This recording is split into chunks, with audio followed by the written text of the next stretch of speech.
Picture this. You've just spent $42,000 on your granddaughter's dream honeymoon to the Maldives.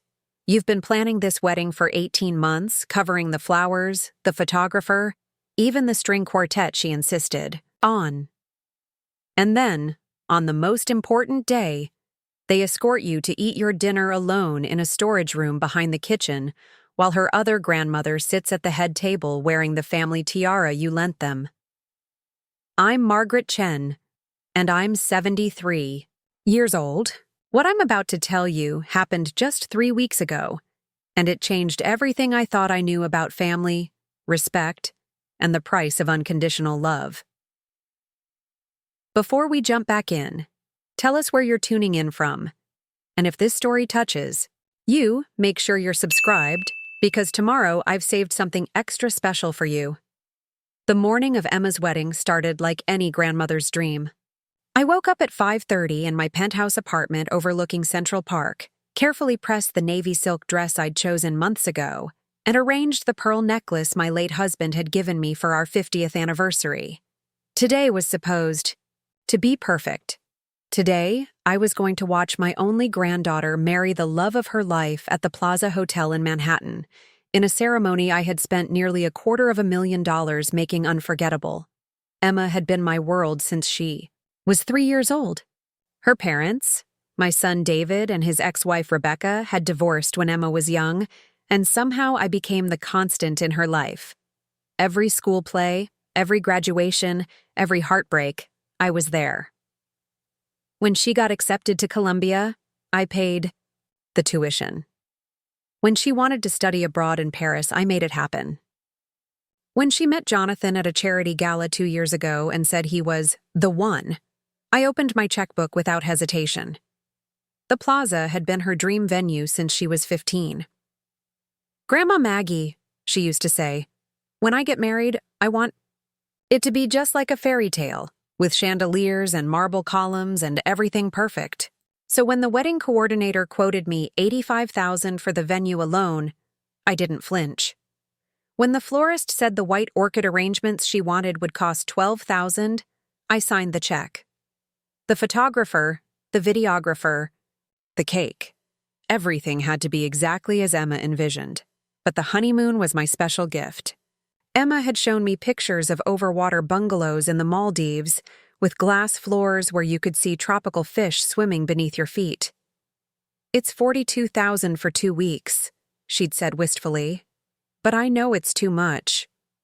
The next day, I called the resort myself and booked the Royal Villa package. I wanted her to have everything I never had at her age. The wedding ceremony itself was breathtaking. Emma looked radiant in her grandmother's vintage lace gown. Well, her other grandmother's gown, actually. Patricia Whitmore, Jonathan's maternal grandmother, had flown in from Boston with the family heirloom dress and a collection of jewelry that had been passed down for 5 generations. Patricia was 81, elegant in that old money way, with silver hair swept into a perfect chignon and the kind of quiet confidence that comes from generations of established wealth. I watched from the 3rd row as Emma walked down the aisle. The string quartet played Pachelbel's Canon, another detail I'd arranged and paid for. The officiant, Reverend Matthews from the historic Trinity Church, spoke beautifully about love and commitment. Jonathan's vows brought tears to everyone's eyes. When they kissed, the photographer I'd hired captured it perfectly from 3 different angles. Everything was exactly as Emma had dreamed, and I felt proud, watching this young woman I'd helped raise start her new life surrounded by such beauty and elegance. The reception began at 7 o'clock in the Plaza's grand ballroom. I had specifically requested a table near the front, close to the newlywed sweetheart table, so I could easily see Emma's face throughout the evening. I'd worn my best jewelry, the diamond earrings David's father had given me, the sapphire bracelet I'd inherited from my own mother. I felt elegant, important, ready to celebrate. But when I approached the maitre d' with my small beaded purse and the orchid corsage Emma had given me that morning, something felt wrong. "Mrs. Chen?" He looked at his clipboard with a confused, expression. I have you listed, but... He paused, checking the seating chart again. Could you follow me, please? I assumed he was leading me to my table. Instead, he walked past the main dining room, past the elegant round tables draped in ivory linens, past the crystal chandeliers and the dance floor where the band was setting up. We walked down a narrow hallway I'd never seen before, past the kitchen doors where catering staff rushed back and forth with silver trays. Here we are, he said, opening a door to what could only be described as a storage room. There was a small folding table set with a single place setting, surrounded by boxes of linens and extra chairs. A small window near the ceiling provided the only natural light. The family requested you dine here this evening. They'll bring your meal shortly. I stood there in my navy silk dress, holding my purse, staring at this makeshift dining area that looked like where they might feed the hired help. The maitre d' was already walking away, and I could hear the sounds of celebration echoing from the main ballroom. Laughter, clinking glasses, the gentle hum of conversation. For a moment, I couldn't process what was happening. This had to be a mistake. Some confusion with the seating arrangements. Emma would never deliberately isolate me like this, not after everything I'd done, not on her special day. But then I heard voices in the hallway. Emma's voice, actually, talking to someone, in hushed tones. Is she settled in back there? Emma asked. Yes, Mrs. Harrison now. She seemed surprised, but she didn't make a scene, came the reply. Good. Patricia needs to be at the head table with us. She brought the family dress and all the jewelry, and Jonathan's family expects her to be prominently seated. We couldn't have both grandmothers at the main table. It would look awkward in the photos. My breath caught in my throat. This wasn't a mistake. This was intentional. What about the gift presentation later? The other voice asked. We'll handle that during the reception. Patricia's gift is the antique jewelry collection. It's been appraised at over $60,000. We want to make sure everyone sees it. The other gifts. Emma's voice trailed off dismissively. I pressed myself against the wall, hidden in the shadows of the hallway, listening to my granddaughter discuss me like I was an inconvenience to be managed. The other gifts. My $42,000 honeymoon was apparently just other gifts. When their voices faded and I was alone again, I walked back into my assigned storage room and sat down at the folding table. A server appeared with my dinner, the same salmon and risotto being served in the main dining room, but presented on a simple white plate instead of the elegant china I'd specifically chosen for the reception. I ate slowly, methodically, while I processed what had just happened. Through the thin walls, I could hear the best man's speech beginning, followed by bursts of laughter and applause. I could hear the band starting their first set, playing the jazz standards I'd requested because Emma said they reminded her of the music I used to play when she was little. Everything I was hearing was the wedding I had created, funded, and orchestrated. But I was experiencing it alone, in a storage room, like an afterthought. As I sat there, I began to think about the past 18 months of planning. How Emma had always called me when she needed something. More money for the dress alterations, additional funds for the videographer, an extra $5,000 for the floral upgrades. How she'd been so excited to show me pictures of everything, to get my approval, to make sure I thought it was perfect. But now I realized something I'd been too blind to see before. In all those months of planning, had Emma ever asked what I wanted? Had she ever considered where I'd like to sit, or what would make me comfortable, or how I'd feel watching her special day? The answer was becoming painfully clear. Around 9 o'clock, long after I'd finished my dinner, Emma finally appeared in the doorway. She looked stunning in Patricia's vintage lace, with her hair swept up and secured with an antique diamond comb that had belonged to Jonathan's great-grandmother. She was glowing with happiness, and for just a moment, my heart softened. "Grandma Maggie," she said brightly, as if nothing unusual was happening. "How's your dinner? Are you enjoying everything?" I looked at her carefully. It's lovely, dear. Everything is exactly as you dreamed. She beamed. I'm so happy you could be here to see it. This means everything to me. She paused, glancing around the storage room. I know the seating is a little unconventional tonight, but Patricia flew all the way from Boston, and she's quite elderly, and Jonathan's family specifically requested that she be prominently placed. You understand, right? I smiled and nodded. Of course, sweetheart. Patricia should absolutely be comfortable. You're the best, Grandma. I knew you'd understand. Emma leaned down and kissed my cheek. Her perfume, an expensive French scent I'd bought her last Christmas, lingering in the air. Oh, and the honeymoon arrangements are all confirmed, right? We fly out tomorrow afternoon. Everything's taken care of, I said calmly. Perfect. I can't wait to see those overwater bungalows you booked. Jonathan is so excited. He keeps saying his grandmother never could have afforded anything like that. She laughed, a sound that should have filled me with joy, but instead felt like a small knife twisting in my chest. After she left, I sat alone for another hour, listening to the celebration continue without me.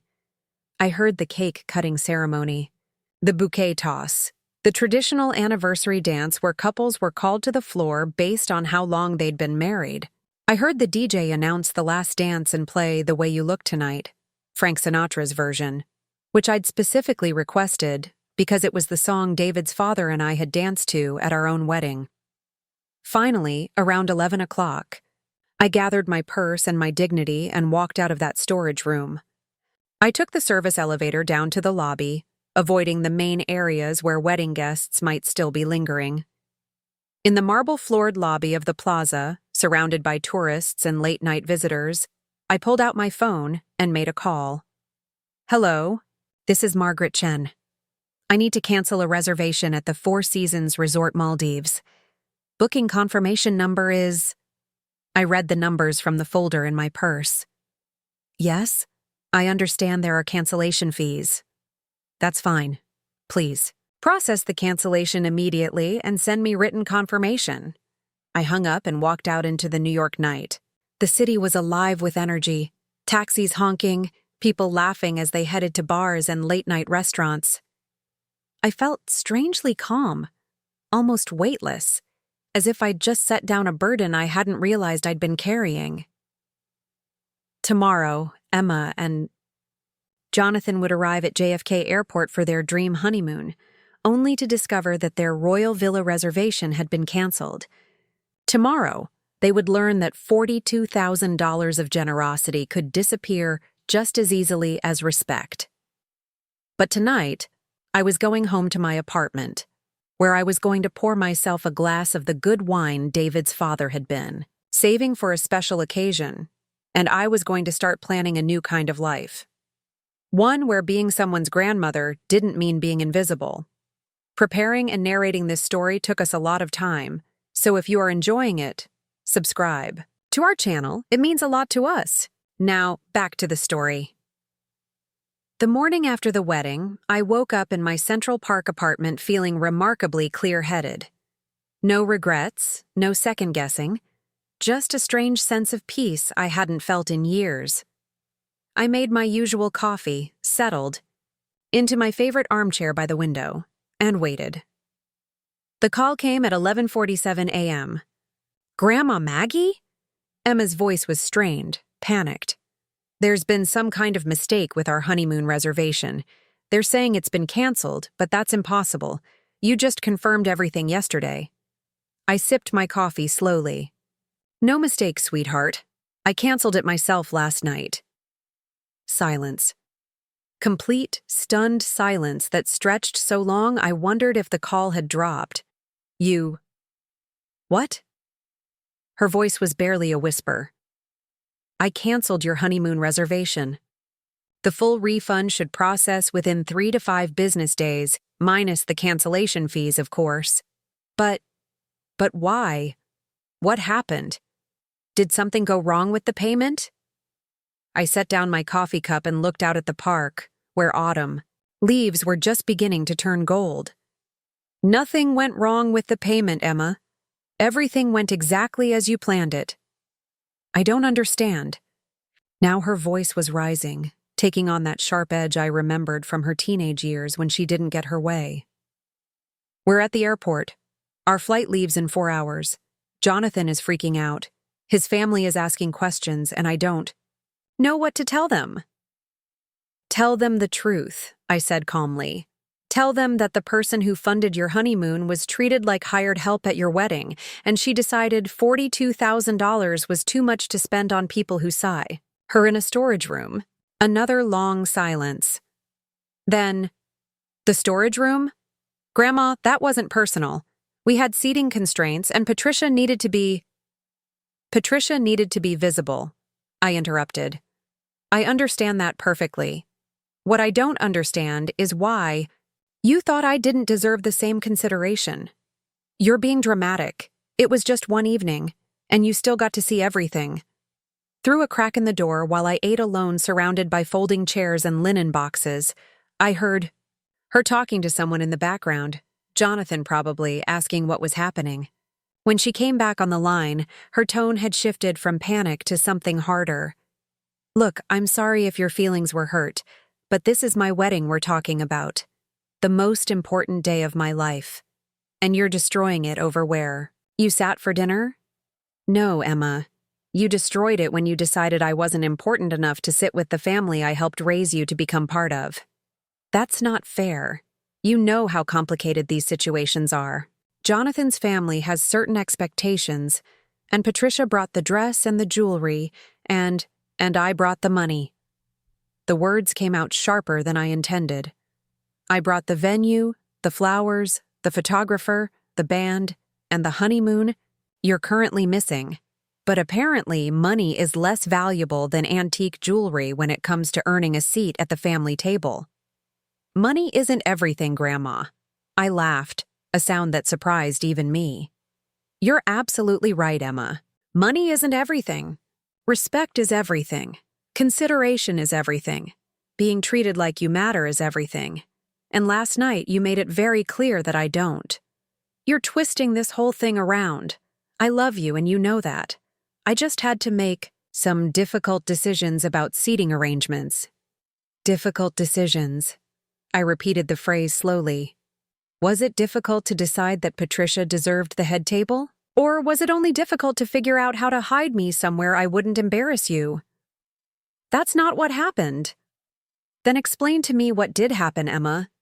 Explain to me how someone who spent 18 months planning your perfect wedding ended up eating alone in a room full of storage boxes. She was quiet for a moment, and I could hear airport announcements in the background, the bustle of travelers hurrying to catch flights to their own dreams and destinations. Jonathan's family? She started, then stopped. They have a certain way of doing things. Traditions. And when Patricia offered the dress and the jewelry collection, it came with expectations about how the wedding would be presented. The photos, the seating, the whole atmosphere. And where did I fit into their expectations? You don't understand how these old Boston families work. Image is everything to them. Patricia represents 5 generations of Whitmore tradition. Having her prominently seated was important for Jonathan's standing in the family. And what do I represent, Emma? She hesitated too long before answering. You're my grandmother. Your family. Just not the right kind of family for the photos. Stop putting words in my mouth. I'm not putting anything in your mouth. I'm just listening to what you're not saying. I stood up and walked to the window, watching a young couple with a stroller navigate the park paths below. You needed my money, but you didn't need me. There's a difference. That's a horrible thing to say. Of course I needed you there. That's why you were invited. I wasn't invited to your wedding, Emma. I was invited to pay for your wedding. There's a difference there, too. I heard her take a shaky breath. You're being cruel. No, sweetheart. I'm being honest. And maybe that's the cruelest thing of all, that it took me 73 years to start telling the truth about how I allow people to treat me. So what happens now? You're just going to punish me forever because you didn't like your table. Assignment? I'm not punishing anyone. I'm simply choosing not to fund experiences where I'm not welcome to participate. But the honeymoon. The honeymoon was my gift to you, and gifts are given freely, out of love and respect. When that love and respect isn't returned, the gifts stop coming. This is insane. One seating arrangement and you're cutting me off? It wasn't one seating arrangement, Emma. It was a revelation. It was discovering that after 18 months of planning your wedding together, you saw me as someone to be managed and hidden rather than honored and included. I never said you should be hidden. You didn't have to say it. You did it. I moved away from the window and sat back down in my chair. Actions speak louder than words, and your actions last night spoke volumes. Fine. Her voice was cold now, all traces of panic replaced by anger. Fine.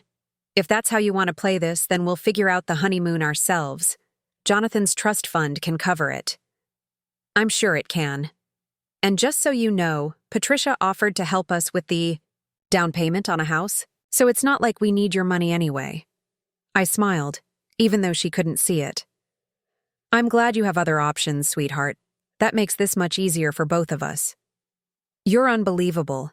I try to include you in the most important day of my life, and this is how you repay me? You included my checkbook, Emma. You included my credit card.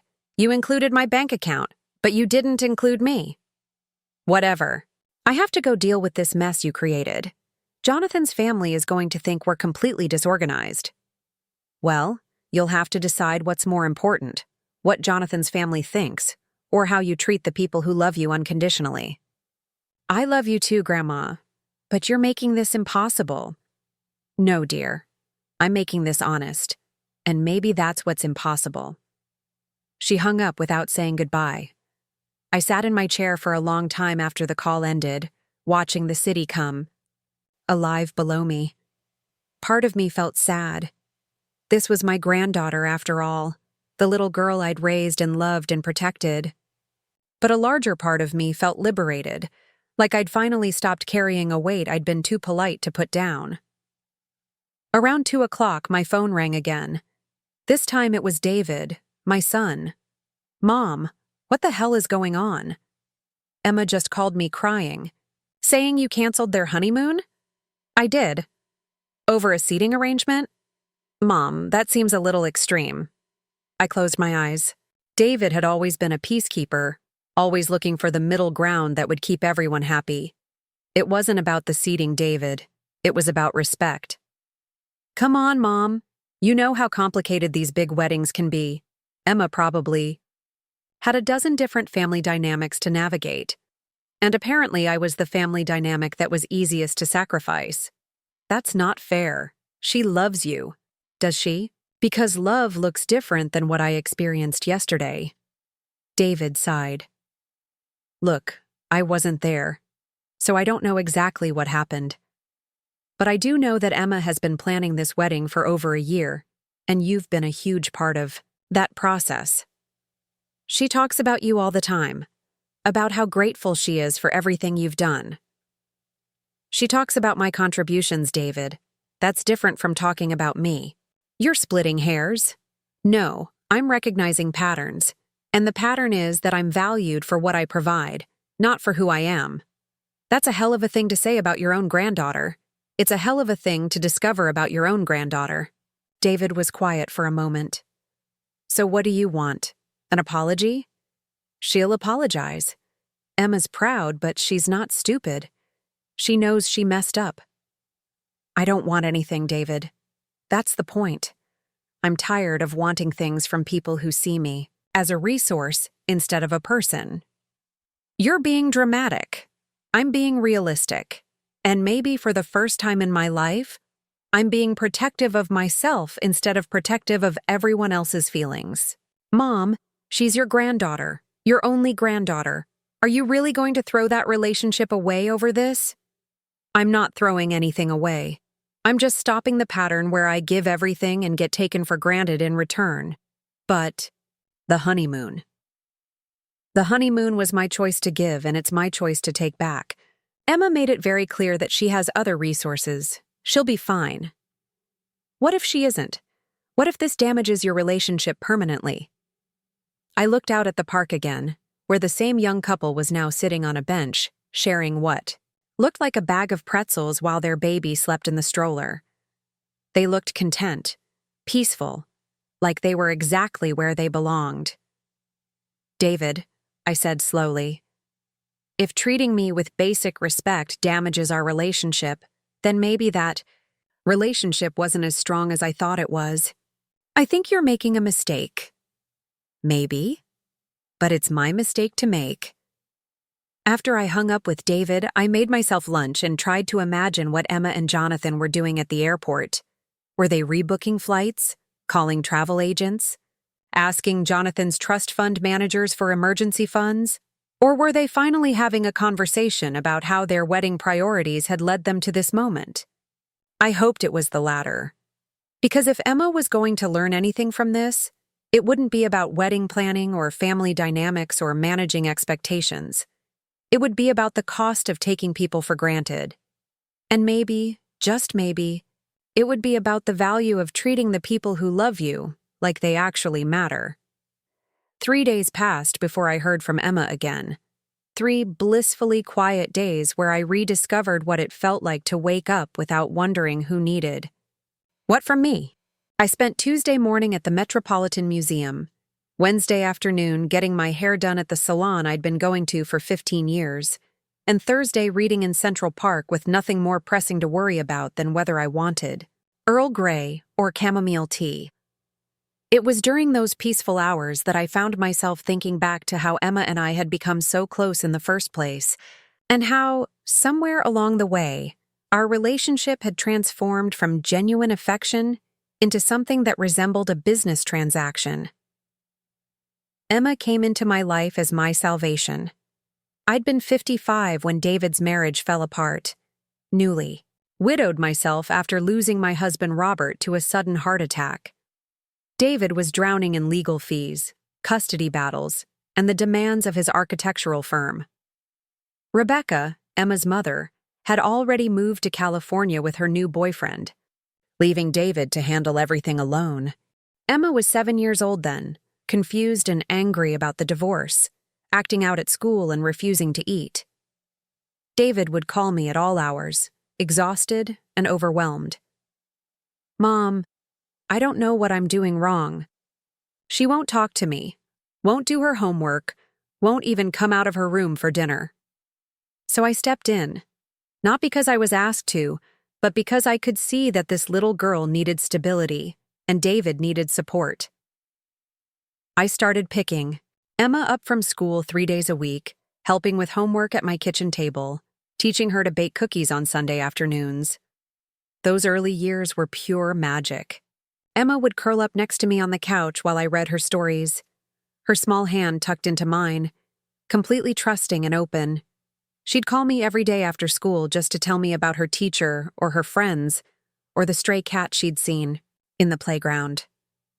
When she lost her first tooth, she insisted on calling me before anyone else because Grandma Maggie needs to know everything important. I wasn't trying to buy her love back then. I was just trying to give her what every child deserves, someone who shows up consistently, who listens without judgment, who makes them feel valued and safe. The money was secondary, just a tool to provide experiences and opportunities. When Emma was 9, she became fascinated with ballet. Not just interested, completely obsessed. She would practice pirouettes in my living room, narrating elaborate stories about becoming a prima ballerina at Lincoln Center. The classes at the local community center weren't challenging enough, so I found her a spot at the prestigious Manhattan Ballet Academy. The tuition was substantial, but watching Emma's face light up when she mastered a new combination made every penny worth it. She thrived there, made friends, gained confidence. For 3 years, I drove her to lessons twice a week, sat through recitals, helped her practice at home. She would show me her progress with such pride, desperate for my approval and encouragement. But looking back now, I wonder if that's where the pattern started. Emma learned that when she wanted something, really wanted something, Grandma Maggie made it happen. Not through negotiation or compromise, but through my willingness to open my wallet and solve whatever problem stood in her way. When she was 12, she decided she hated ballet and wanted to try horseback riding instead. The lessons were even more expensive, and we had to drive an hour outside the city to get to the stable. But I did it, because I wanted her to explore her interests, to find her passion. When she lost interest in horses and wanted to try guitar, I bought her a beautiful acoustic instrument and paid for private lessons with a teacher from Juilliard. David appreciated my involvement, but I could sense his discomfort with how much I was spending. "Mom, you don't have to do all this," he'd say when Emma would excitedly tell him about her latest adventure. "She's happy just spending time with you." But was she? Even then, I noticed that Emma's enthusiasm was always tied to what I could provide. She loved our shopping trips to Bloomingdale's, where I'd let her pick out new clothes for the season. She loved our weekend getaways to the Hamptons, where I'd rented a beach house for the summer. She loved the surprise tickets to Broadway shows, the special dinners at expensive restaurants, the impromptu trips to Disney World. I told myself she loved spending time with me. But if I'm being honest, she loved what spending time with me made possible. The shift became more obvious when Emma hit her teenage years. Suddenly, our phone calls weren't about school or friends or random thoughts. They were about needs and wants. "Grandma, all my friends have iPhones, but Dad says they're too expensive." "Grandma, there's this amazing summer camp in Switzerland that teaches international relations." "Grandma, I really need a car when I turn 16, but Dad thinks I should take the subway." And I said yes to all of it, every single request. Because I loved her, and because I wanted her to have opportunities I'd never had, and because saying no felt like letting her down. But also because I was starting to realize that saying yes was the only way to guarantee she'd keep calling. When Emma was 15, I made what I thought was a wonderful gesture. I set up a college fund for her, not just any college fund, but one substantial enough to cover 4 years at any university in the country, plus graduate school if she wanted it. I thought I was giving her freedom, ensuring that financial constraints would never limit her dreams. I'll never forget the day I told her about it. We were having lunch at our favorite restaurant, a little French bistro near Lincoln Center. I'd prepared a whole speech about education being the best investment, about how proud I was of her grades, about how excited I was to support her academic future. Emma's response was immediate and enthusiastic, but it wasn't what I expected. She didn't ask about what she wanted to study, or which schools she was interested in, or how she could make the most of this opportunity. Instead, she pulled out her phone and started calculating. "So if I get scholarships," she said, scrolling through her notes app, "I could use the leftover money for other things, right? Like study abroad programs, or maybe a car, or an apartment after graduation." That should have been my first real warning sign. Not that she was thinking practically, that was actually smart, but that her immediate instinct was to figure out how to maximize the financial benefit rather than the educational opportunity. I convinced myself it was just teenage thinking, that she'd develop more mature priorities as she got older, and in many ways, she did. Emma excelled at Columbia, majored in international business, graduated summa cum laude. She was smart, ambitious, well-liked by her professors and peers, but our relationship during those college years became increasingly transactional. Our weekly phone calls followed a predictable pattern: 15 minutes of updates about classes and friends, followed by some variation of, "I hate to ask, but," the study abroad program in London, the unpaid internship that would look amazing on her resume, but required me to cover her living expenses, the networking events that required appropriate business attire, the spring break trip with friends that would be such a great opportunity to decompress. I said yes to everything because I wanted to be supportive, and because the alternative, saying no and risking damage to our relationship, felt impossible. After graduation, when Emma landed her job at a prestigious consulting firm, I thought things might change. She was financially independent now, earning a good salary, building her own life. Surely our relationship would evolve into something more balanced, more adult. Instead, the requests just got bigger. Help with the security deposit on a Manhattan apartment because the rent was so expensive. Assistance with furniture because investment pieces cost more up front but lasted longer. A loan for a reliable car because she needed something professional for client meetings. And I continued saying yes because each request seemed reasonable in isolation, and because Emma had become so skilled at framing them as investments in her future rather than simple asks for money. The day she introduced me to Jonathan, I was genuinely happy. He seemed kind, intelligent, from a good family. Emma was clearly smitten, and I liked seeing her happy and settled. When she told me they were talking about marriage, I was thrilled, but I should have paid more attention to how that conversation unfolded. Jonathan's family has very traditional ideas about weddings, Emma had explained over dinner at my apartment. His grandmother, Patricia, has all these expectations about how things should be done, what kind of ceremony befits the family reputation. That sounds lovely, I'd said. Traditions can be meaningful. The thing is, traditional weddings are expensive. Really expensive. Jonathan's family has money, but it's all tied up in trusts and real estate. They can't just write a check for a wedding. I waited for her to continue, but she just looked at me expectantly.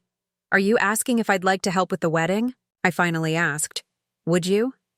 I mean, only if you want to. I know it's a lot, but you always said you wanted to be involved in planning my wedding someday. Had I said that? I tried to remember. Probably I had, in some general way. The way grandmothers do when their granddaughters are little girls playing dress-up and talking about their future weddings. Of course I'd love to help, I said. What did you have in mind? That's when Emma pulled out her notebook. She'd come prepared with research, venue comparisons, budget breakdowns. The Plaza Hotel was her dream location. She'd already spoken to their event coordinator, gotten preliminary quotes, even identified her preferred dates. The total cost was staggering, but Emma presented it so enthusiastically, with such detailed planning and obvious excitement, that saying no felt cruel. This was her once-in-a-lifetime day. How could I put a price tag on her happiness? So I said yes. To the venue, to the flowers, to the photographer, to the band, to everything. And Emma was so grateful, so excited, so full of plans and dreams. But as the months of planning progressed, I started to notice that her excitement was always about the details, the flowers, the dress, the menu, never about including me in the experience. I was consulted about costs and logistics, but not about seating arrangements or family dynamics, or what would make the day meaningful for everyone involved. I was the funding source, not the family member. Looking back now, from my peaceful apartment with my cup of tea and my comfortable silence, I could see the pattern so clearly. For years, I'd been teaching Emma that my value lay in what I could provide, rather than who I was. I'd been rewarding her for coming to me with problems that required financial solutions, and unconsciously discouraging her from seeking emotional connection that didn't come with a price tag. I'd created this dynamic as much as she had. The difference was that I was finally ready to change it. My phone buzzed with a text message from an unknown number. When I opened it, I found a photo of a gorgeous overwater bungalow with crystal-clear turquoise water stretching to the horizon. The message read, "Greetings from the Maldives. The royal villa you canceled was available for last-minute booking. Thanks for the upgrade opportunity. The Johnsons." I stared at the photo for a long moment, then started laughing. Somewhere in paradise, complete strangers were enjoying the honeymoon I'd planned for my granddaughter, probably wondering why anyone would cancel such an incredible reservation. I hoped they were having the time of their lives, and I hoped Emma was finally having a conversation about what really mattered. The doorman called my apartment on Friday evening, just as I was settling in with a book and a glass of wine. Mrs. Chen, there's a young woman here asking to see you. Says she's your granddaughter, Emma Harrison? I glanced at the clock. 8:30 p.m. Emma had never shown up unannounced before. Our relationship had always been carefully scheduled around lunch, dates, and planned activities. Send her up, Michael. Thank you. When I opened my door, I barely recognized the person standing in my hallway. Gone was the radiant bride from 5 days ago. Emma's hair was unwashed and pulled back in a messy ponytail. Her face was pale and drawn, and she was wearing wrinkled jeans and an oversized sweater that looked like she'd slept in it. Dark circles shadowed her eyes, and her hands were shaking. Slightly. Emma? I stepped aside to let her in. Are you all right? You look exhausted. She walked past me into the living room and collapsed onto my couch without being invited to sit. We never left for the honeymoon, she said flatly. We've been stuck in New York all week trying to figure out what to do. I settled into my armchair, across from her. I see. And what have you figured out? Nothing. Her voice cracked. Absolutely nothing. Do you know how humiliating it was to stand in that airport and explain to Jonathan's parents that our entire honeymoon had been canceled? Do you know what his grandmother Patricia said to me? I waited, though I suspected I didn't want to hear this.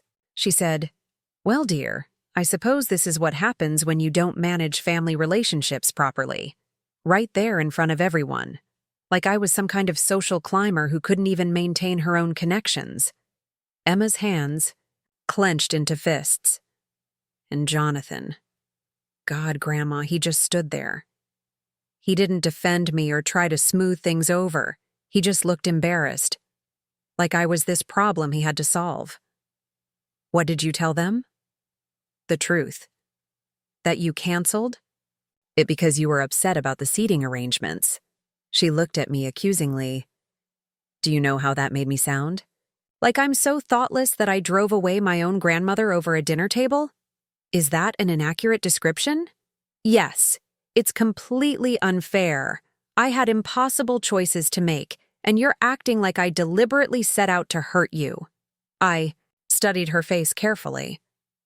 Even in her distress, there was an edge of indignation, as if she genuinely believed she was the wronged party here.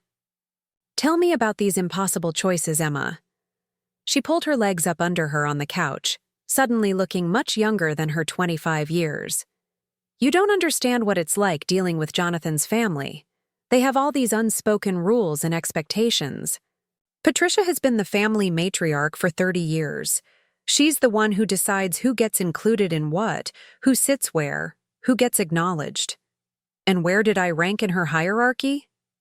Emma's eyes flicked away from mine. It's not about ranking.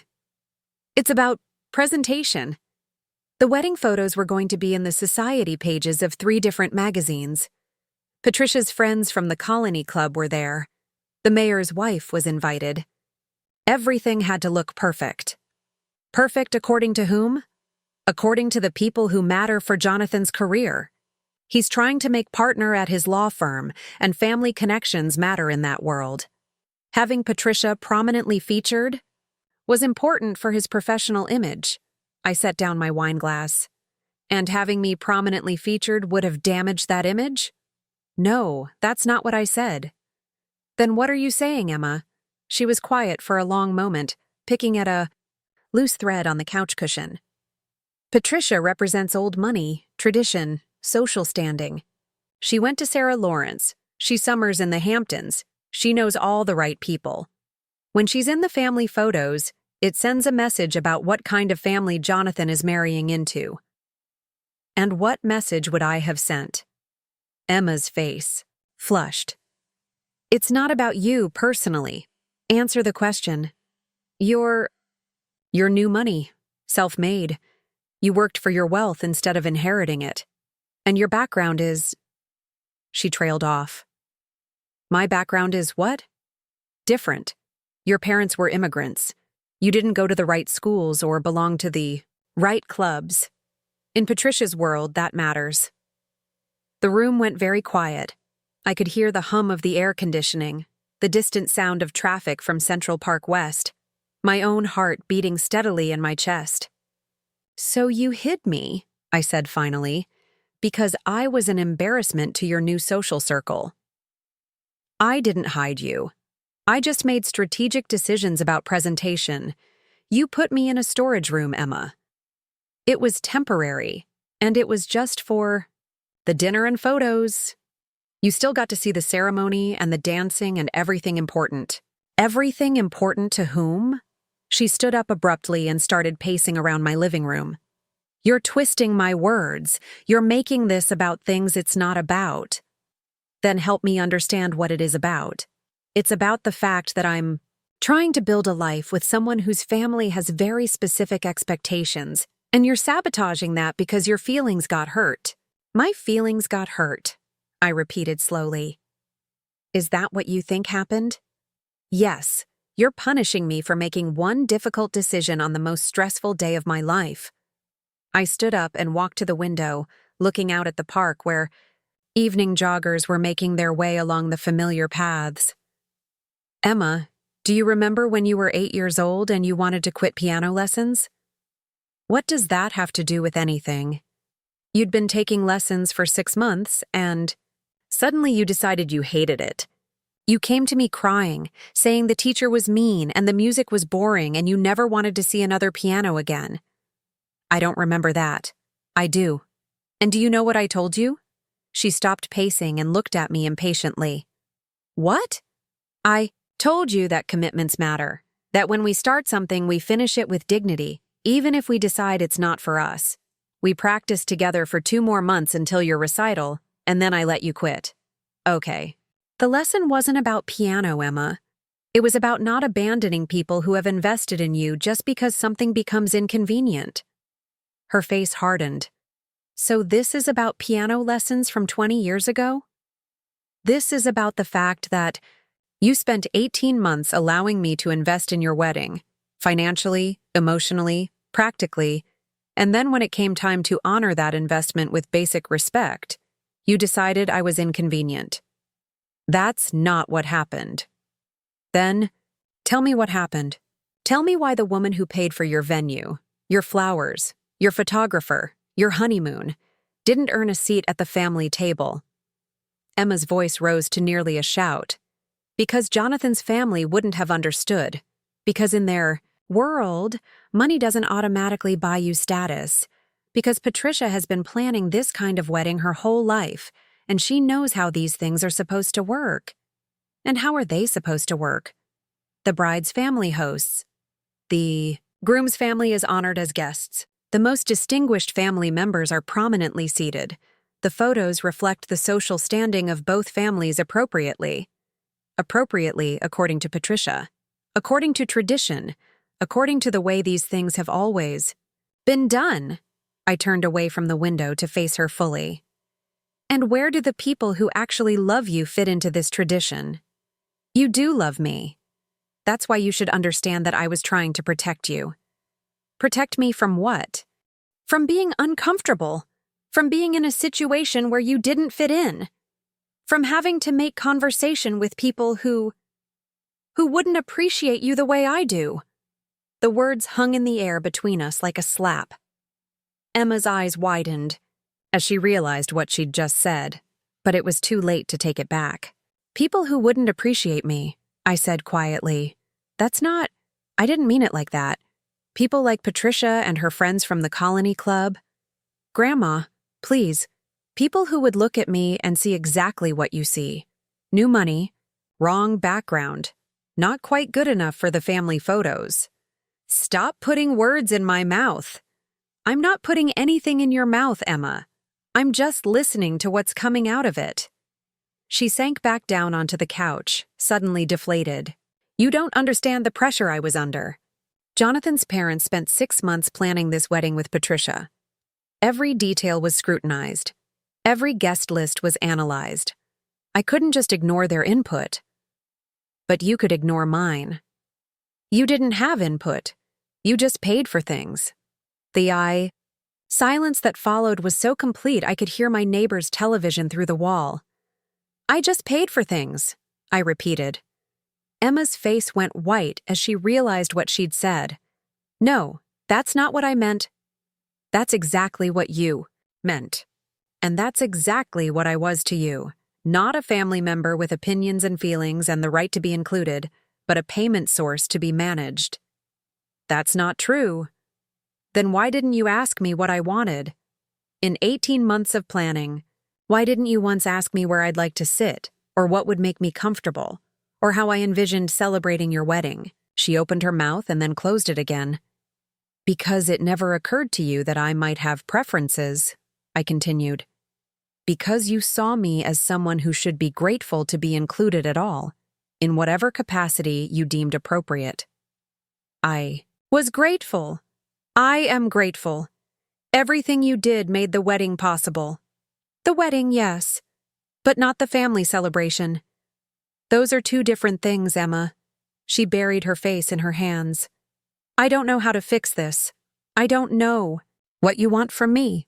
I want you to understand that what happened at your wedding wasn't a seating mistake or a logistics problem.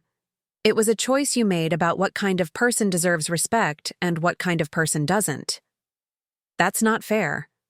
Fair would have been including me in decisions that affected my role in your wedding. Fair would have been considering my feelings when you were making your seating charts. Fair would have been recognizing that the person who funded your dream wedding might want to actually participate in celebrating it. Emma looked up at me with tears streaming down her face. So what happens now? You hate me forever? You cut me out of your life? You make sure I never have access to family money again? I don't hate you, Emma, but I finally understand that you don't see me as family. You see me as a resource, and I'm too old to pretend that's the same thing. She stood up shakily. Fine. If that's how you want to interpret everything, then fine. But don't expect me to come crawling back when you realize you've thrown away the most important relationship in your life over your own pride. My pride? I followed her to the door. Emma, this was never about my pride. This was about my dignity. And the difference between those two things is something you should probably figure out before your next family event. She paused at the her hand on the knob. You know what? Jonathan's parents were right about you. They said you'd try to manipulate us with money, and that's exactly what you're doing. What did you tell them about me? The truth, that you're generous but controlling, that you expect gratitude to look like obedience, that you can't handle not being the center of attention. I stared at her. And you agreed with that assessment? I defended you. I told them you were just lonely and that family was important to you. But now I'm wondering if they weren't more right than I wanted to admit. I see. Do you? Because from where I'm standing, you look like exactly the kind of person who would destroy a marriage over a dinner table. She left without saying goodbye, slamming my door hard enough to rattle the picture frames on the wall. I stood in my entryway for a long time after she left, processing what had just happened. Emma hadn't come here to apologize or to understand my perspective. She'd come to convince me that I was wrong, to manipulate me into feeling guilty for having boundaries, to restore our relationship on exactly the same terms as before. But she'd also revealed something I hadn't fully understood before. This wasn't just about wedding planning or family dynamics. This was about fundamental differences in how we saw each other, and how we understood respect, dignity, and love. Emma saw me as someone who should be grateful for whatever inclusion she chose to offer. I was finally seeing myself as someone who deserved better. It was a revelation that changed everything. 2 weeks of silence followed Emma's angry departure from my apartment. 2 weeks during which I didn't check my phone hoping for her call, didn't rehearse conversations in my head, didn't second-guess my decisions. Instead, I enrolled in a watercolor painting class at the community center, bought season tickets to the symphony, and had lunch with my friend Helen, who listened to the whole story and said simply, "It's about time." But the peace couldn't last forever. On a rainy Thursday morning in late October, my doorman called again. This time, it wasn't just Emma waiting in the lobby. "Mrs. Chen, there are 3 people here to see you. Your granddaughter, her husband, and an older gentleman who says he's your son. I closed my eyes and took a deep breath. David. They'd brought David as backup, probably hoping his presence would guilt me into a reconciliation. Send them up, Michael. When I opened the door, the sight that greeted me was almost comical in its obviousness. David stood in the center, clearly uncomfortable with his role as mediator. Emma was to his left, looking more composed than during her last visit, but with a forced brightness that didn't reach her eyes. And Jonathan, this was the first time I'd seen him since the wedding, stood slightly behind them all, impeccably dressed in a navy suit despite the early hour, looking like he was attending a business meeting rather than a family discussion. "Mom," David said, stepping forward with his arms outstretched. "You look wonderful. How are you holding up?" "I'm doing very well, thank you." I hugged him briefly, then stepped back to address the group. "This is quite the delegation. Should I put on coffee?" "That would be lovely," Jonathan said, speaking for the first time. His voice was smooth, professionally modulated. "Thank you for agreeing to see us, Mrs. Chen. I know this situation has been challenging for everyone." As I prepared coffee, in the kitchen, I could hear them talking quietly in my living room, their voices too low for me to make out words but high enough to convey urgency. When I returned with a tray, they were all seated. David in my husband's old reading chair, Emma and Jonathan together on the couch, creating a visual us versus her dynamic that I'm sure was intentional. "So," I said, settling into my own chair, with my coffee cup. "What brings all three of you here this morning?" David cleared his throat. "Mom, we wanted to have a family conversation about what happened at the wedding. Emma has told me her perspective, and Jonathan has shared his thoughts, and we all agree that this situation has gotten out of hand." "Gotten out of hand how? The honeymoon cancellation was—" David paused, searching for diplomatic words. "It was a strong reaction to what might have been a misunderstanding." "A misunderstanding," I repeated. "Is that what we're calling it?" Emma leaned forward, her expression earnest. "Grandma Maggie, I've spent every day since the wedding thinking about what happened, and I realize now that I didn't handle the seating situation as well as I could have. I was overwhelmed with details, and I made decisions without fully considering how they would affect you." Jonathan nodded supportively. "Emma has been really beating herself up about this. She never intended to hurt your feelings." "I see." I sipped my coffee slowly. "And what exactly has Emma concluded about how she should have handled things differently?" "Well," Emma said, glancing at Jonathan for encouragement, "I should have explained the family dynamics to you ahead of time. I should have helped you understand why Patricia's seating was so important to Jonathan's family, so you wouldn't have taken it personally. So the solution would have been better communication about why I needed to be hidden. You weren't hidden." Emma's carefully controlled facade slipped for a moment. "You were just positioned strategically. In a storage room." David jumped in quickly. "Mom, I think what Emma is trying to say is that weddings involve a lot of complex family politics, and sometimes decisions that seem personal are really just practical." "David, were you at the wedding?" "Well, no, but then perhaps you should let the people who were actually there describe what happened." Jonathan leaned forward, taking control of the conversation with practiced ease. "Mrs. Chen, if I may, I think there's been a fundamental miscommunication about the nature of family dynamics in situations like these. In my family's social circle, wedding seating is governed by very specific protocols that have nothing to do with personal affection or respect.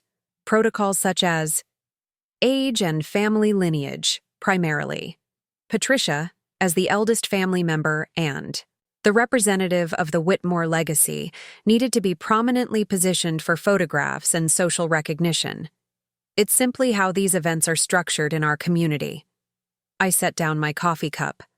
"And where do the people who actually pay for these events fit into your protocols?" Jonathan's smile remained perfectly in place, but something cold flickered in his eyes. Financial contributions are certainly appreciated, but they don't typically override traditional family hierarchy. Traditional family hierarchy. Exactly. It's not about personal feelings. It's about maintaining proper social order. I looked at Emma. And you agree with this assessment? Emma's hands twisted in her lap. I just think that understanding these traditions makes everything less personal. Jonathan's family has been part of New York society for 5 generations. They have certain ways of doing things that aren't meant to be insulting. They're just traditional. And my traditions? My family's traditions? Do those matter at all in this social order? David shifted uncomfortably. Mom, I think the point is that every family has different traditions, and when families merge through marriage, sometimes compromises have to be made. Compromises, I said. Is that what you call it when one family's traditions completely override another's? Jonathan's professional composure began to show cracks. Mrs. Chen, with all due respect, some traditions carry more social weight than others. The Whitmore family has been influential in New York circles since the 1800s. Their approval and recognition carries significant value in terms of business connections, social standing, and cultural influence. And what does my family's approval carry? Jonathan paused, clearly realizing he'd walked into a trap. Of course, your approval is important too. Family harmony is always the goal. But not important enough to earn me a seat at the family table. Emma stood up abruptly. This is exactly what I was afraid would happen. You're turning this into some kind of test of loyalty when it was just a practical decision about wedding logistics. Sit down, Emma. My voice was quiet but firm. We're not finished talking. She hesitated, looking between Jonathan and David for support, then reluctantly sat back down. Jonathan, I continued, since you seem to understand social protocols so well, let me ask you something. In your family's tradition, what obligation does a groom have to someone who funds his wedding? Gratitude, certainly. Recognition of the generosity. And how is that gratitude typically expressed? He was quiet for a moment, sensing another trap. Through acknowledgement of the contribution and inclusion in the celebration. Inclusion in the celebration. Interesting. And would hiding that person in a storage room constitute inclusion in your family's understanding? It wasn't hiding. Answer the question. Jonathan's jaw tightened almost imperceptibly.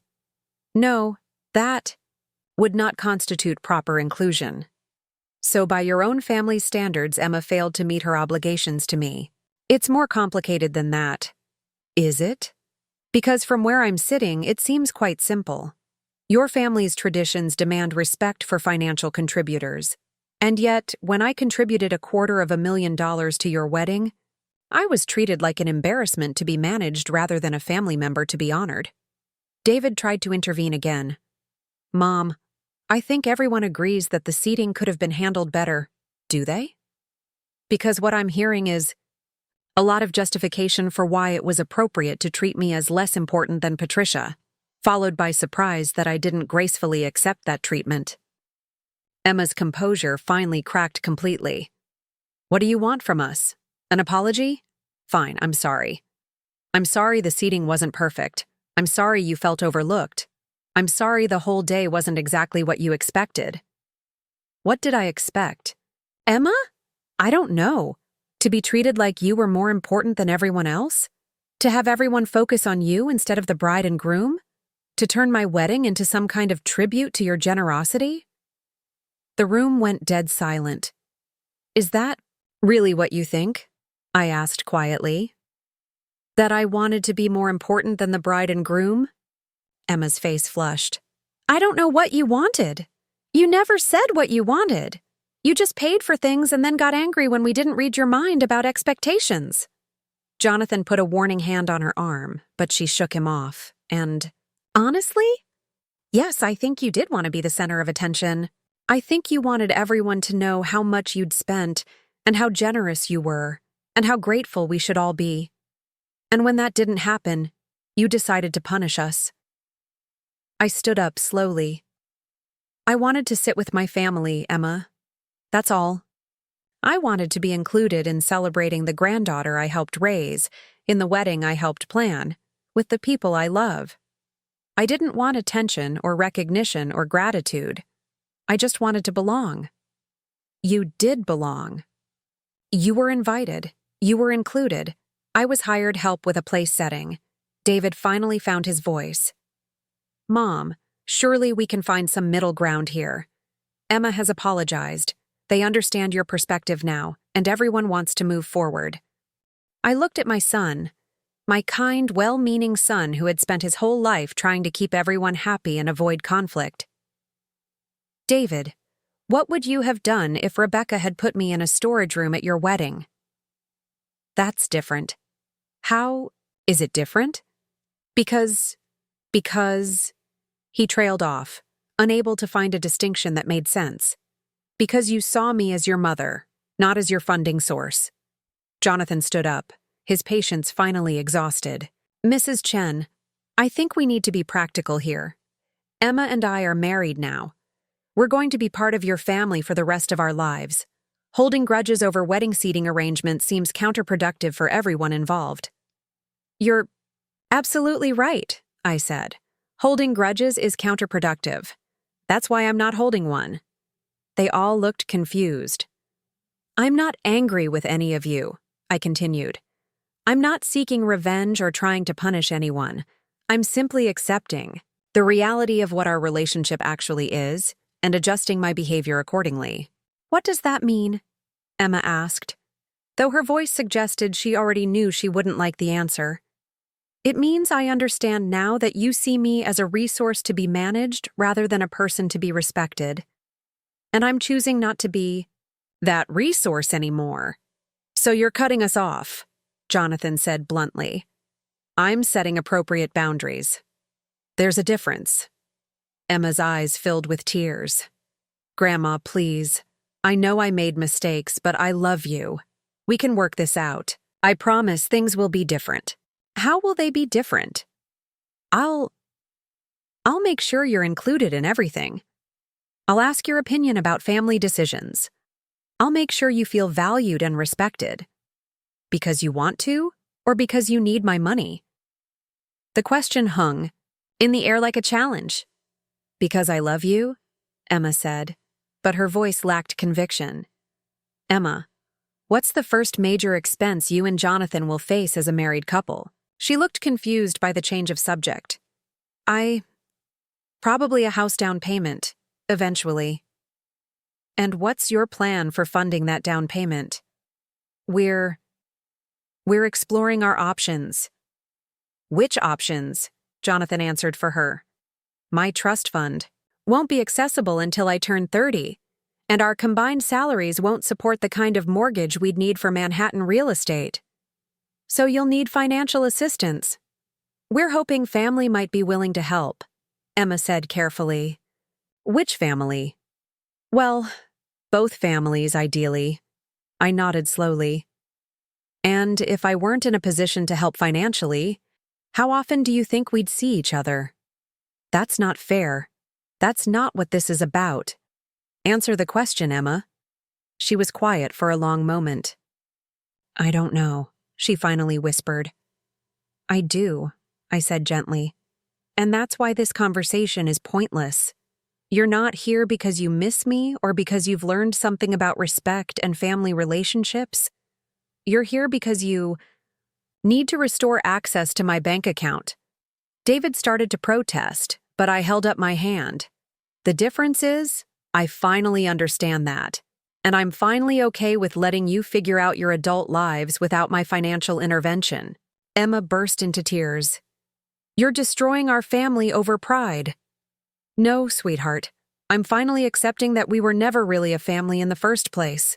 We were a business arrangement, and I'm retiring from that business. I walked to the door and opened it. I think this conversation is over. They filed out slowly, David looking confused and hurt, Jonathan angry and calculating, Emma sobbing into a tissue.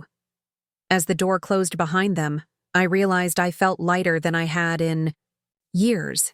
The manipulation attempt had failed. And for the first time in my adult life, I was perfectly fine with disappointing people who saw me as a solution to their problems, rather than a person worthy of their respect. 3 days after the failed family intervention, I received an unexpected phone call that would change everything I thought I knew about Emma and Jonathan's situation. The caller was Patricia Whitmore herself. "Margaret, dear," came the crisp Boston accent I remembered from the wedding. "I hope you don't mind me calling. I got your number from the wedding planner's contact list. I wondered if we might have lunch sometime this week." I was so surprised I nearly dropped the phone. "Patricia, of course, is everything all right?" "Oh, everything is fine on my end, but I have some concerns about the children that I thought you should be aware of. There are certain developments that I believe you have a right to know about. We agreed to meet at the Carlisle Hotel the following afternoon." I spent the morning wondering what Patricia could possibly want to discuss. During our brief interactions at the wedding, she had been polite but distant. Exactly what I would have expected from someone of her social standing, meeting someone she considered beneath her notice. When I arrived at the Carlisle, I found Patricia, already seated at a corner table in the restaurant, looking every inch the aristocrat in a navy wool suit and pearls. But up close, her expression was troubled in a way I hadn't noticed at the wedding. "Margaret, thank you for coming," she said, rising to shake my hand. "I hope you don't mind the informality of this meeting, but I felt it was important we speak. Privately." "Not at all. I'm curious about what you wanted to discuss." Patricia waited until we'd ordered our meals before getting to the point. "I'm afraid I owe you an apology. Several apologies, actually. This was not what I had expected." "For what?" "For my behavior at the wedding, for one thing. I was told by Jonathan and Emma that you preferred a quiet table away from the main festivities, because you found large social gatherings overwhelming. I thought it was considerate of them to arrange something more intimate for you." I stared at her. "They told you I requested to eat alone?" "Not alone, exactly. They said you had asked for a smaller, quieter space where you could enjoy the meal, without the noise and commotion of the main reception. Jonathan specifically mentioned that you were somewhat fragile about large social events due to your recent widowhood." My hands tightened on my napkin. "I've been widowed for 20 years. "Patricia." Her eyebrows rose. 20 years? But Jonathan said, "Oh my?" She paused, processing this information. "I'm beginning to see that I may have been misled about several things." "What else did they tell you?" Patricia looked uncomfortable. "Well, they mentioned that you were, how did they put it, somewhat possessive about Emma, and had difficulty accepting her marriage. They suggested that you might try to upstage the wedding or create drama, and that managing your expectations carefully was important for everyone's comfort." I felt a cold anger building in my chest. "And you believed this?" "I had no reason not to. Jonathan is my grandson, and I trusted his judgment about his new wife's family dynamics." She paused. "But over the past 2 weeks, I've learned some things that make me question that judgment." "What kinds of things?" "For starters, I discovered that you funded the entire wedding. Jonathan led me to believe that costs were being shared between both families, with perhaps some modest contribution from you as a gesture of goodwill. The entire $250,000 budget came from me." Patricia's composed expression cracked. Slightly. $250,000? Dear God. Jonathan told me the total budget was around $50,000 and that his parents were covering most of it. His parents didn't pay for anything. I have all the receipts. This is deeply troubling." Patricia took a sip of her wine. "Margaret, may I ask you something directly? What exactly is your financial situation? And please understand, I'm not asking out of nosiness, but because I'm beginning to suspect I've been systematically lied to." I studied her face carefully. Patricia's distress seemed genuine, and her questions suggested she was operating with completely different information than I was. "I'm comfortable, Patricia. My late husband was successful in real estate development, and I've been careful with investments. I'm not wealthy by your family's standards, but I'm financially secure. Comfortable enough to spend $250,000 on a wedding without hardship?" "Yes." Patricia was quiet for a long moment. "Jonathan told me you were living on a fixed income and that the wedding expenses were a significant sacrifice for you. He suggested that your generosity came from a desperate desire to maintain relevance in Emma's life." The pieces of the puzzle were starting to fall into place, and the picture they formed was uglier than I had imagined.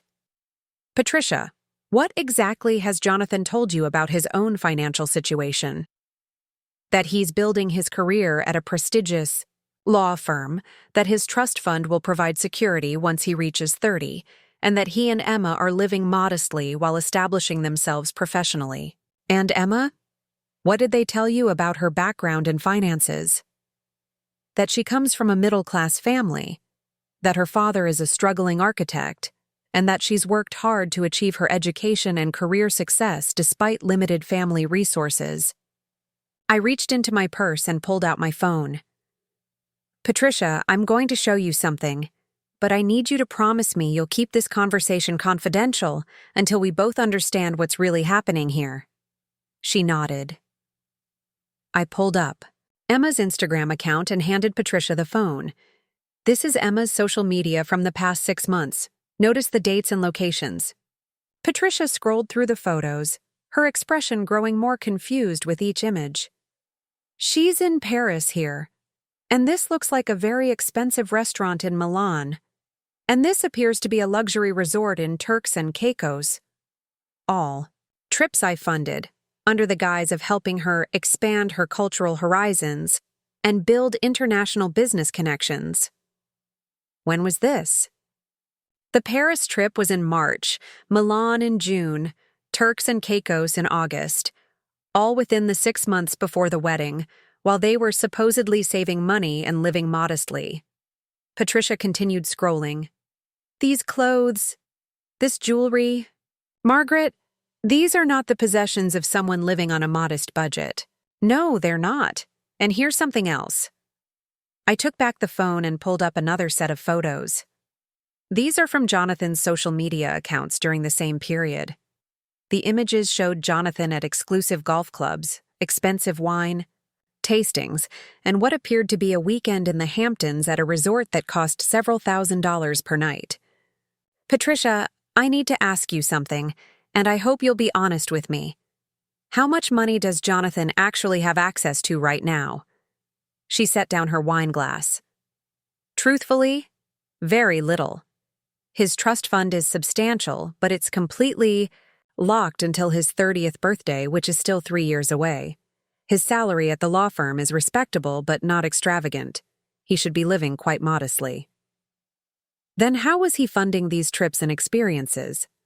I thought perhaps Emma's family was more affluent than I was led to believe, or that Jonathan was using credit cards with the expectation of paying them off once his trust fund became available. I leaned forward. "Patricia, I think we need to have a very direct conversation about what's really been happening here." Over the next hour, Patricia and I compared notes systematically. What emerged was a picture of elaborate deception that went far beyond wedding seating arrangements. Jonathan and Emma had been living well beyond their means for the entire duration of their relationship, funding an expensive lifestyle through a combination of my financial support and Jonathan's credit cards. But they had presented entirely different stories to Patricia and to me about their circumstances and each other's families. To Patricia, I was portrayed as a lonely widow of modest means, desperately trying to buy relevance in my granddaughter's life. Emma was presented as a hardworking young woman from a struggling family, and Jonathan as a responsible young man building his career while managing the burden of his girlfriend's needy grandmother. To me, Patricia was presented as a demanding matriarch whose approval was essential for Jonathan's career advancement, and whose family traditions required Emma to make difficult choices about loyalty and respect. "Margaret," Patricia said finally, "I think we've both been played." "It appears so. But I need to understand something. Why did you go along with the seating arrangement if you thought I was fragile and needed quiet accommodation?" Patricia's cheeks flushed slightly. "Because Jonathan specifically asked me to help make you feel included. He said you would be embarrassed by the formal dinner setting and would be more comfortable in a smaller, more intimate space. He made it sound like an act of kindness, and I was told that your family traditions required you to be prominently seated, and that including me at the main table would be socially inappropriate. My family traditions have always emphasized treating honored guests and family contributors with respect and gratitude. Hiding a wedding sponsor in a backroom would be considered deeply insulting in any social circle." We sat in silence for a moment, processing the full scope of what we'd discovered. "Patricia, may I ask you something else? Have Jonathan and Emma approached you about financial assistance since the wedding?" "Yes, actually, just yesterday. Jonathan called to ask if I might consider helping with a house down payment. He said they had found the perfect apartment, but needed $50,000 to secure it." "Did he mention asking anyone else for help?"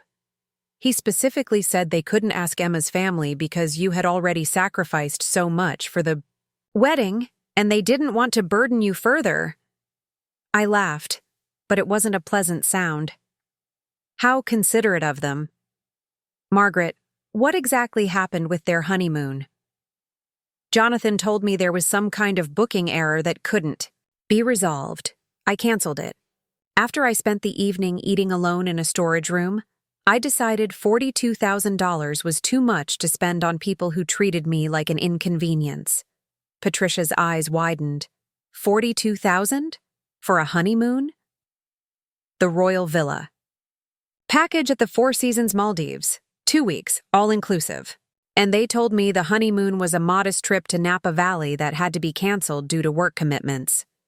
We looked at each other across the table, both of us beginning to understand just how thoroughly we had been manipulated. "Patricia, I think we need to decide how we're going to handle this information." "I agree. But first, I think we need to gather more facts. If they've been lying about this much, I suspect there's more we don't know." She was right. Over the next week, Patricia and I conducted what could only be described as a thorough investigation into Jonathan and Emma's actual circumstances. Patricia, with her connections and social network, was able to verify details about Jonathan's employment, spending habits, and debt situation. I, with my access to Emma's financial requests and my own records, was able to document exactly how much money I had provided and for what purposes. What we discovered was staggering. In the 2 years since Emma and Jonathan had been together, I had provided over $400,000 in various forms of assistance. The wedding was only the most recent and largest expense. There had been apartment deposits, furniture purchases, car payments, vacation funds, student loan assistance, and dozens of smaller requests that had seemed reasonable in isolation, but added up to an enormous sum. Meanwhile, Jonathan had accumulated nearly $60,000 in credit card debt funding their lifestyle, all while telling Patricia that he and Emma were living modestly and saving for their future. Most damaging of all, we discovered that they had been using both of us as references for financial applications, telling lenders and landlords that they had family support from a Boston trust fund family and a successful New York grandmother, significantly inflating their apparent financial resources. "Margaret," Patricia said when we met again to review our findings, "I think we're dealing with something more serious than family drama or poor communication." "What do you mean?" I think we're dealing with fraud. They've been systematically deceiving both of us about their circumstances, using those deceptions to extract money and support, and misrepresenting our relationships to third parties for financial gain." I stared at the pile of documents spread across my dining room table: credit card statements, loan applications, bank records, and email trails that Patricia's lawyer had helped us obtain through legitimate channels. The question is, Patricia continued, what do we do about it? I thought about Emma's tears during our last conversation, her promises that things would be different, her desperate pleas for another chance. Had any of it been genuine, or had it all been part of the same pattern of manipulation that we were now uncovering? I think, I said slowly, that it's time for some truth-telling of our own. Patricia and I decided to give Emma and Jonathan one final opportunity to come clean before we took more drastic action. We planned what Patricia called a controlled confrontation, a meeting where we would present some of our findings and see how they responded. Their reaction would determine our next steps. I called Emma on a Friday evening, keeping my voice carefully neutral. Emma, I've been thinking about our conversation last week, and I'd like to try again. Could you and Jonathan come for dinner? Tomorrow night? I think we need to have a more honest discussion about our family relationship. The relief in her voice was palpable. Oh, Grandma Maggie, yes. I'm so glad you called. I've been feeling terrible about how things ended. Jonathan and I have been talking, and we really want to make this right. Good. Come at 7. And Emma? Invite your father too. I think David should be part of this conversation. Of course. He'll be so happy. He's been worried about all of us. What Emma didn't know was that Patricia would also be joining us, along with her attorney, Harrison Blackwell, who had been helping us document the financial discrepancies we'd discovered. The stage was set for what I hoped would be either a genuine reconciliation or a definitive end to the deception. Saturday evening arrived gray and cold, with the first hints of winter in the air. I had prepared a simple but elegant dinner. Roasted chicken, winter vegetables, a good bottle of wine. If this was going to be our last family meal, I wanted it to be memorable for the right reasons. David arrived first, carrying a bouquet of flowers and wearing the slightly anxious expression he'd worn since childhood whenever he sensed family tension. Mom, I'm really proud of you for reaching out, he said, kissing my cheek. I know this hasn't been easy. It's been educational, I replied. Emma and Jonathan arrived precisely at 7, both dressed carefully for the occasion. Emma wore a soft blue dress I remembered buying her for her college graduation, and Jonathan carried a bottle of expensive wine that I suspected I had ultimately paid for. They both looked nervous but hopeful. Grandma, Emma said, hugging me tightly, thank you so much for this. I promise we're going to work everything out. I hope so, dear. Why don't you all go into the living room while I finish in the kitchen? As they settled themselves with drinks, I sent a quick text to Patricia. They're here. Come up in 15 minutes. When I joined them, David was already trying to facilitate conversation. Emma was just telling me how much she's learned from this whole experience, he said. I think we're all going to come out of this stronger as a family. That would be wonderful, I said, taking my seat. Emma, why don't you tell me exactly what you've learned? Emma glanced at Jonathan, who gave her an encouraging nod. Well, I've realized that I was so focused on making Jonathan's family happy that I didn't think enough about making you feel valued and included. I got caught up in all the social expectations and forgot what was really important. And what's really important? Family. Love. Making sure the people who matter to us know how much they matter. Jonathan leaned forward. Mrs. Chen, I want to apologize too. I think I may have influenced Emma's decisions about the wedding in ways that didn't properly consider your feelings. In my family, we sometimes get too caught up in tradition and presentation, and we lose sight of what really matters. Which is respect for the people who love us and support us, gratitude for generosity, making sure everyone feels valued and appreciated. They were saying all the right words, but something felt rehearsed about their responses. I decided to test the waters. I appreciate that, Jonathan. And I hope you both understand that my reaction wasn't really about the seating arrangement itself. It was about feeling like I wasn't being treated as family. We completely understand, Emma said, quickly, and we want to make sure nothing like that ever happens again. How do you plan to do that? By including you in our decisions, Jonathan replied. By asking your opinion about important things. By making sure you always feel like the honored family member you are. I nodded slowly. That sounds lovely. So let me ask you both something. Are there any other important decisions coming up in your lives where you might want my input? Emma and Jonathan exchanged a quick glance. So fast I almost missed it. Well, Emma said carefully, we are starting to think about next steps in our life together. Looking for a permanent home, planning for our future. House hunting is exciting. What kind of place are you looking for? Something in Manhattan, probably, Jonathan said. Close to our work, in a good neighborhood. We've found a few possibilities.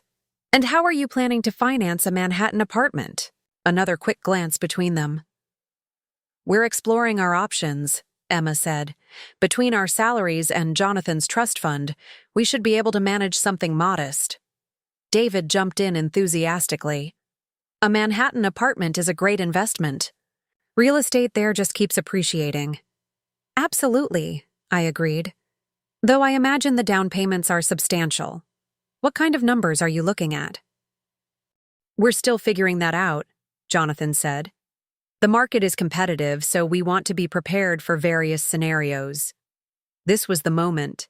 They were being evasive about the exact same financial needs that Patricia and I knew they'd already been discussing with her. If they were truly committed to honesty and inclusion, this would be the time to mention their conversations with Patricia about the $50,000 down payment. Instead, they were still playing games. The doorbell rang. Excuse me, I said, standing up.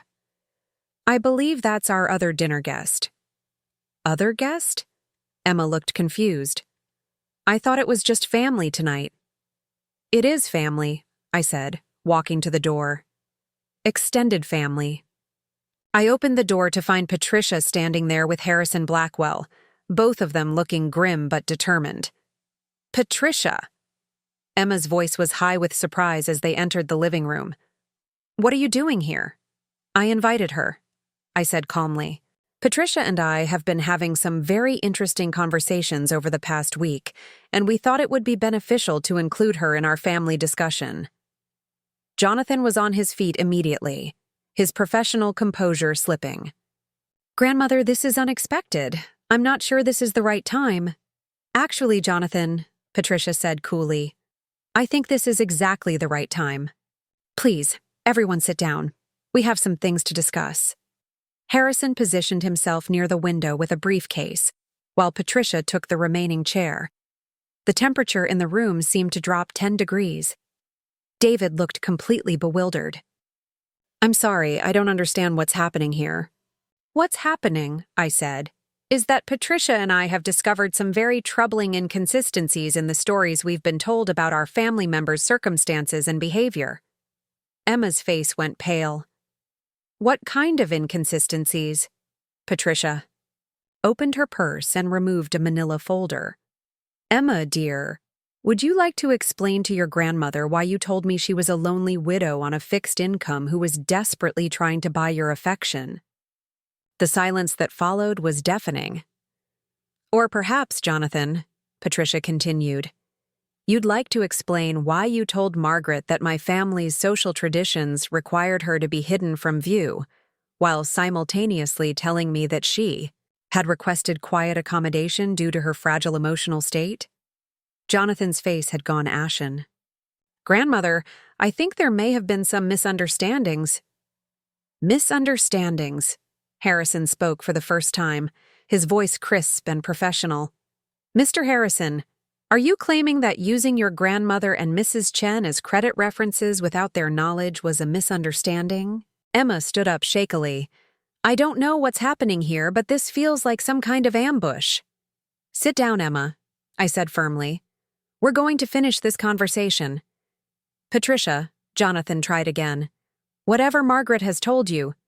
Margaret hasn't told me anything that I wasn't able to verify independently, Patricia cut him off. Including the $400,000 she's given you over the past 2 years, and the $60,000 in credit card debt you've accumulated while lying to both of us about your lifestyle and expenses. David's wine glass slipped from his hand and shattered on the floor, wine spreading across the hardwood like a stain. $400,000? He whispered. I looked at my son's shocked face and felt a pang of guilt. David had no idea how much money I'd been giving Emma, and learning about it this way must have been devastating. Emma, I said quietly, this is your chance to tell the truth. All of it. To all of us. Emma was crying now, tears streaming down her face. I don't know what you want me to say. Yes, you've been generous. Yes, we've accepted your help. But that doesn't make us criminals. The criminal part, Harrison interjected, might be the fraudulent credit applications and the misrepresentation of assets to landlords and lenders. Jonathan finally lost his composure completely. This is insane. We're family. Families help each other. Just because we didn't give you a detailed accounting of every dollar doesn't mean we did anything wrong. You're right, I said. Families do help each other, but they don't lie to each other. They don't manipulate each other. And they don't treat each other like marks in a con game. We never, Emma started. You told Patricia I was pathetic and desperate, I interrupted. You told me she was elitist and demanding. You created conflict between us to serve your own purposes. You manipulated both of us into believing we were helping you navigate difficult family dynamics, when in reality, you were the ones creating those dynamics. David finally found his voice. Emma, is this true? Have you really taken $400,000 from your grandmother? Emma whirled on him. Don't you dare judge me. Where were you when I needed help with college, with starting my career? With building my life, Grandma wanted to help, she offered. I offered, I said, because I thought I was supporting a granddaughter who loved me. Not because I knew I was funding an elaborate deception. Jonathan stepped forward, his face hard. Mrs. Chen, if you're suggesting that we somehow defrauded you, I think you should be very careful about making accusations you can't prove. Harrison opened his briefcase and removed a thick stack of documents. Actually, Mr. Harrison, we can prove quite a lot. Bank records, credit applications, email, correspondence, social media evidence of undisclosed income and lifestyle. Would you like to review the evidence before you continue making threats? The room fell silent except for Emma's quiet sobbing. Patricia spoke into the silence. Emma, Jonathan, you have one opportunity here to salvage any possibility of a relationship with either of us. Tell the truth. All of it. Right now. Emma looked at Jonathan, who shook his head almost imperceptibly. We haven't done anything wrong, Emma said, her voice barely above a whisper. We've made some mistakes. Maybe not communicated as well as we should have, but we haven't done anything illegal. Then you won't mind if we turn our findings over to the authorities, Harrison said mildly. Let them determine whether your financial activities constitute fraud. Jonathan stepped protectively in front of Emma. You're threatening us. Over what? Family disputes about money? We're not threatening you, I said sadly. We're giving you a choice. Honesty or consequences. The truth or the courts. It's entirely up to you. This is blackmail, Jonathan said. No, Patricia replied. This is accountability. Emma suddenly stood up, swaying slightly. I can't do this. I can't sit here and be attacked by my own family. Jonathan, we're leaving. Emma, David said desperately, please, let's work this out. Whatever's happened, we can fix it. She turned on him with fury I'd never seen before. Fix what? Fix the fact that Grandma kept detailed records of every penny she ever gave me? Fix the fact that she's been spying on us and building a case against us? Fix the fact that she's trying to destroy my marriage over a stupid seating arrangement? The seating arrangement was just the beginning, Emma. The lying was the problem. I'm done, she said, grabbing her purse. I'm done with this family. Done with these accusations. Done with being treated like a criminal for accepting help that was freely offered. Jonathan followed her toward the door. Emma's right. This has gone too far. If you want to pursue legal action over family financial matters, that's your choice. But we won't be participating in this witch hunt. At the door, Emma turned. Back one last time. Grandma, I hope you're happy. You've gotten exactly what you wanted. A reason to cut me out of your life forever. I hope it was worth destroying our family over your wounded pride. Emma! David started, but she was already gone, Jonathan close behind her. The front door slammed with a finality that seemed to echo through the apartment. In the silence that followed, David looked around at the remaining faces. Mine, Patricia's, Harrison's, as if trying to understand how his family had imploded so completely in the span of one evening. Mom, he said finally, what just happened here? The truth, I replied. Finally. But even as I said it, I knew that the truth had come at a cost none of us had fully anticipated. Emma and Jonathan were gone, and from the look in Emma's eyes as she left, I suspected they wouldn't be coming back. The question now was whether the truth had been worth the price of losing my granddaughter forever. 3 months after that devastating dinner party, I stood in the bright, airy kitchen of my new home in Westport, Connecticut, watching the sunrise paint the Long Island Sound in shades of gold and pink. The house was smaller than my Manhattan penthouse, but infinitely more peaceful. A charming colonial with a garden that I was learning to tend myself, surrounded by neighbors who knew me simply as Margaret, the woman who'd moved from the city to enjoy her retirement. The transition hadn't been easy, but it had been necessary. After Emma and Jonathan's dramatic exit from my life, I'd spent several weeks processing what had happened and what it meant for my future.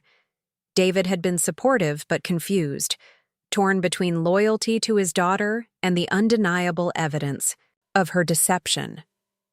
Patricia had become an unexpected friend, checking on me regularly and helping me navigate the practical aspects of extracting myself from Emma's financial web. The legal proceedings had moved forward with efficient precision. Harrison Blackwell had been thorough in documenting Emma and Jonathan's fraudulent activities, and the evidence was overwhelming. Bank fraud, credit fraud, misrepresentation of assets. The charges were serious enough to result in significant fines and potential jail time. But I had ultimately decided not to pursue criminal charges. Not out of lingering sentiment, but because I realized that Emma and Jonathan's consequences would be far more effective if they came naturally rather than through court orders. And natural consequences, it turned out, had been swift and severe. The first domino fell when their fraudulent credit applications were reported to the credit agencies. With their credit destroyed and their lies exposed, Emma and Jonathan found themselves unable to secure the Manhattan apartment they'd been pursuing. Their current lease expired with no possibility of renewal. Landlords who discovered they'd been deceived about their tenants' financial backing were understandably reluctant to extend trust. The second domino was Jonathan's job. His law firm, it turned out, took a dim view of associates who engaged in financial fraud, particularly when those activities reflected poorly on the firm's reputation. Jonathan's partnership track vanished overnight, along with his position at the company. Emma's consulting firm was more forgiving, but her networking opportunities and career advancement prospects were severely limited once word spread through their professional circles. In Manhattan's tight-knit business community, reputation was everything, and theirs was in ruins. The final domino was the most poetic: Jonathan's trust fund. Patricia, as one of the trustees, had the authority to impose conditions on distributions from the fund. While she couldn't deny Jonathan access to his inheritance entirely, she could and did require him to complete a financial rehabilitation program and make restitution for his fraudulent activities before receiving any money. Within 6 months of the wedding, Emma and Jonathan had been forced to leave New York entirely, relocating to a small apartment in Newark where they could afford rent on their diminished incomes. Their glamorous lifestyle, funded by deception and other people's money, had evaporated completely. I learned these details not from investigating their situation myself, but from Patricia, who maintained contact with Jonathan's parents and occasionally updated me on the aftermath of our revelations. I found that I felt neither satisfaction nor sorrow at their downfall, just a kind of distant closure, like watching a storm clear from a safe harbor. David had struggled more than anyone else with the family's implosion. He visited me frequently, during my first month in Westport, trying to understand how we'd reached this point and whether there was any possibility of reconciliation. "Mom," he'd said during one of our walks along the beach, "I keep thinking there must have been some way to handle this differently, some way to help Emma learn from her mistakes without destroying her entire life." David, Emma made her choices. At every step, she chose deception over honesty, manipulation over respect, financial gain over family relationships. I didn't destroy her life. I just stopped enabling her to build it on lies. But she's still my daughter, your granddaughter. Don't you miss her at all? I'd considered the question carefully. I miss the child she was. I miss the relationship I thought we had. But I don't miss being used. And I don't miss the anxiety of never knowing when the next financial crisis or emotional manipulation would arrive. What if she tried to make amends? What if she genuinely apologized and wanted to rebuild your relationship? Then she'd have to start by taking responsibility for her actions and their consequences. Real responsibility, not the conditional apologies she's offered in the past. And she'd have to understand that rebuilding trust takes time and consistent behavior, not just words. Do you think that's possible? I think Emma is capable of change, but only if she truly wants to change. And from what I've seen, she's more interested in avoiding consequences than in learning from them. As the seasons changed and I settled into my new life, I discovered something remarkable. I was happier than I'd been in years. Without the constant undercurrent of worry about Emma's next crisis or request, I was free to focus on my own interests and relationships. I joined a local book club that met weekly at the library, where we had passionate discussions about everything from contemporary fiction to historical biographies. I volunteered at a literacy program, helping adults learn to read and write. I took art classes at the community center, finally pursuing the painting hobby I'd abandoned decades ago when family responsibilities took precedence. Most surprisingly, I began dating again. Robert Henderson was a retired college professor who lived 3 houses down from me, a widower who tended his garden with the same careful attention I was learning to give mine. Our friendship developed slowly, over conversations at the local farmers market, and shared dinners at the small restaurants that dotted Westport's charming downtown. Robert knew nothing about my financial situation or my family drama when we met. To him, I was simply Margaret, an interesting woman who could discuss books and politics and gardening with equal enthusiasm. When I eventually told him about Emma and the wedding catastrophe, his response surprised me. "She sounds like someone who never learned the difference between being loved and being indulged," he said thoughtfully. That's a hard lesson to learn as an adult, but sometimes it's the only way people discover who they really are. 6 months after moving to Westport, I received my first communication from Emma since that disastrous dinner party. It wasn't a phone call or a visit. It was a letter, handwritten on plain white paper with no return address. "Dear Grandma, I know you probably don't want to hear from me, and I understand why. I've had a lot of time to think about what happened, and I'm starting to understand some things I didn't see before. Jonathan and I are living in New Jersey now. He's working at a small law firm, and I'm doing freelance consulting.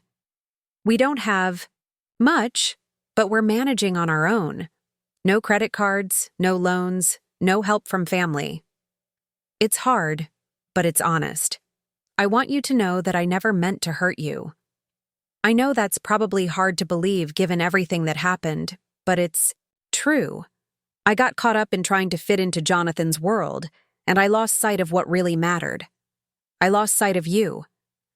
I don't expect forgiveness, and I'm not asking for money or help. I just wanted you to know that I'm sorry.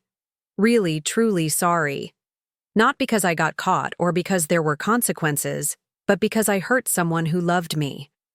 I hope you're happy wherever you are. You deserve to be happy. Love, Emma. I read the letter 3 times before setting it aside. There was something different about the tone, less manipulative, more genuine than any communication I'd received from Emma in years. But I'd been burned too many times to trust words alone.